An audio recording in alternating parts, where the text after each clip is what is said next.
நான்லாம் national award வாங்க கூடாதா? புதுப்பேட்டை, வடசென்னை, ராஞ்சனா, மரியான் 3 இவர் இந்த படத்துக்குலாம் நேஷனல் அவார்டு வாங்கணும்னு எதிர்பார்த்தாரா, அது நடக்கலையா. அதனால இவர் என்ன சொல்லியிருக்காருன்னா, 90% ஆஃப் பீப்புள் வந்து சப்போர்ட் பண்றது கிடையாதான், அப்போஸ் தான் பண்றாங்களாம். சோ இந்த 10% பீப்புள் தான் இவங்களுக்கு வந்து சப்போர்ட் பண்றாங்களாம். தனுஷ் சார், நீங்க என்ன நினைச்சிட்டு இருக்கீங்க? புதுப்பேட்டை படம் பிளாக் பஸ்டர் படம் நினைச்சிட்டு இருக்கீங்களா? படம் வந்து 10வது நாளே தியேட்டர்ல இருந்து தூக்கிட்டாங்க. அது ஒரு அட்டர் ஃபிளாப் மூவி.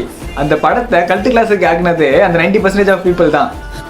நான் குமார் அவசரப்பட்டிய படம் எடுத்து 8 வருஷம் ஆகியும் வடசென்னை பார்ட் 2 இன்னும் வரல. அப்படி இருந்தும் வடசென்னை படத்துக்கு முட்டு கொடுத்துட்டு இருக்குது அந்த 90% பீப்புள் தான்.